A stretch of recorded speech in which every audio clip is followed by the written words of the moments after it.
Populli në rrugë po përpiqet të ndalë një transformim, një regres, një mallkim, atë që toka e shqiponjave mos të ndrojë emrin të quhet toka e hajdutëve. Një qytetar që humbet dinjitetin është më i lehtë për të sunduar. Një shoqëri pa kujtesë është më e lehtë për të manipuluar. Kur ai dhe ajo vendosin të dëshmojnë dinjitet, kur ata regjejnë kujtesën, qytetari dhe shoqëria marrin në dorë fatet e vendit.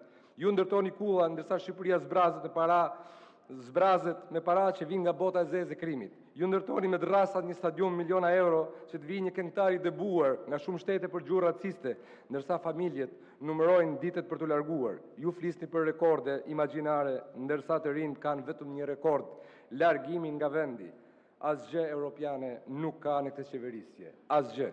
Keni ndërtuar një qeveri me ministra Xhuxha në vlera, nuk i nje familja vetë, nuk i nje lagja, nuk i nje Shqipëria, por luan në babzdi, matrahull në gjuhë, të verbër në karakter, gjigant në etjen për pushtet, për privilegje dhe pasuri, trima me të dobtit, të heshtur për balë të forteve, shërbetor lepe peqen dhe i tyre. Historia është e pamëshirshme me pushtetet që përbuzin qytetarët. Ato fillojnë të besojnë propagandën që prodhojnë vetë, e ngatrojnë frikën me respektin, heshtin me pajtimin dhe në nështrimin e besnikërin. Por historia nuk është shkruar kur nga oborrët, është shkruar nga qytetarët. Ndaj shqiptarët janë në rrugë, për veten, për fëmijët e tyre, për vendin e tyre, për zhgënjimet, për frustrimet, e nuk janë aty as për Iranin, as për Izraelin, as për Sorosin. Ata janë aty kundër padrejtësisë. Ata janë aty për një shoqëri normale, të cilën prej 14 vitesh ju a keni mohuar. Ata nuk janë aty për të kthyer pas orën e historisë, por për ta vënë atë në kohën e demokracisë. Ata kërkojnë zgjedhjet e lira dhe qeveri teknike.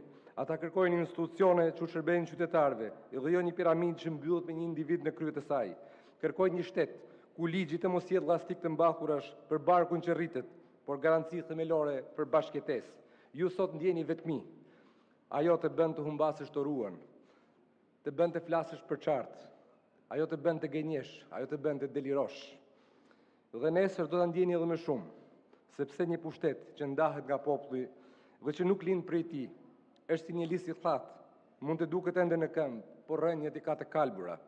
Shqipëria është më e madhe se çdo qeveri, më e madhe se çdo parti, se çdo individ, se çdo matrapaz, se çdo tuf batakçinj apo patronazhishtes që hyn në jetën e tyre përdhunshëm.